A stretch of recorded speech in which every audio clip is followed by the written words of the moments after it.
Hello and welcome to Exclaim News Weekly.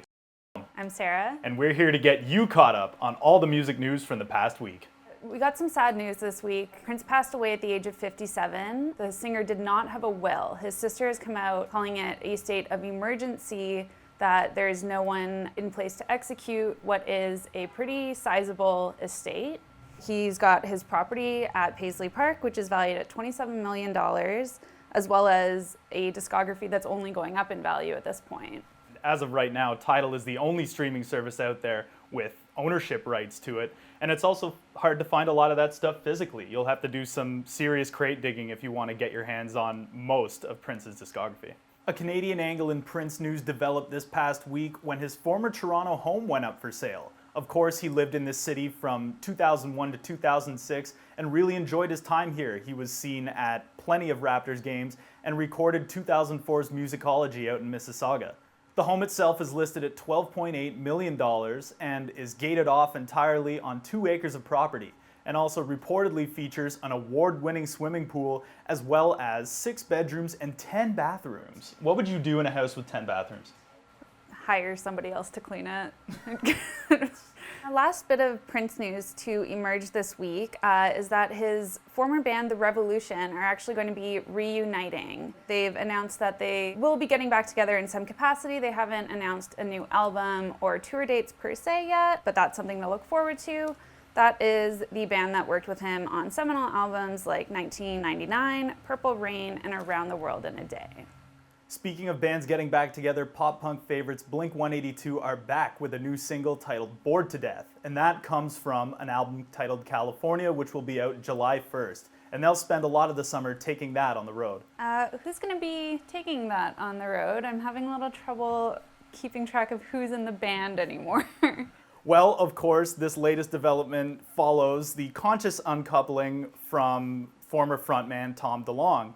And in his stead, they have lined up Alkaline Trio vocalist and guitarist Matt Skiba, who I actually don't mind on the new single. And as for what Tom Delonge's up to these days, he did tell Rolling Stone yesterday that he is in fact still in the band.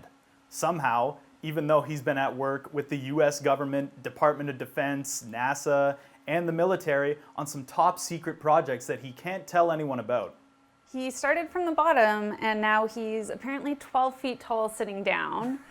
Drake revealed the album artwork for his new record, Views. No longer Views from the Six, just Views. It pictures Drake sitting atop the CN Tower, and because we are stupid, the CN Tower has issued an official statement saying that the photo was not actually taken with him standing up there. It has, in fact, been photoshopped. Calum, what did you think of the album artwork when it came out? I liked it. I mean, it doesn't take a genius to figure out that, yes, it is Photoshop, but I like what he's done with it. J. Cole wants to sit on the roof of his house. Drake wants to sit on top of one of the tallest freestanding structures in the world. So for anyone who has the internet, you may have heard that Beyonce dropped a new album called Lemonade over the weekend. There was a special HBO premiere event on Saturday night. It's a pretty stunning work, and it features some pretty big names alongside Queen Bee. James Blake is on it, Jack White, Kendrick Lamar, Vampire Weekend's Ezra Koenig, the Yeah Yeah Yeahs, and Father John Misty. Father John Misty had probably the most interesting story of his involvement with the track. He took credit for the air horn. What's your take on that? How did he do? Did he do an okay job? The air horn is one of my favorite musical instruments, and Father John Misty's execution and phrasing with the horn was phenomenal. In fact, that track is one of my favorites on the record, not only for his performance, but Beyonce's as well. Beyonce's new album doesn't play coy about accusing Jay-Z of cheating on her. Pretty much the whole first half of the album is Beyonce just being really angry about how Jay-Z's been treating her. But according to the sources around the couple, Jay-Z saw the potential for what a great album it would be and what it could do for his Tidal streaming service, and that seems to have outweighed any of the negative attention on his public persona.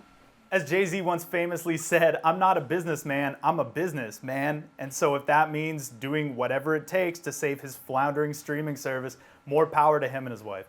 Some exciting tour news for fans of Jenny Lewis. To celebrate the 10th anniversary of her solo debut, Rabbit Fur Coat, she's going to be taking it out on a string of anniversary tour dates. It was released in 2006, which means it is now officially 10 years old, and all of her fans now feel extremely old knowing that. So we've covered Prince, Drake, Beyonce, so I think that's about it for this week. Thanks for watching. For all sorts of news, streams, reviews, and more, head to Exclaim.ca or pick up an issue at a street box near you.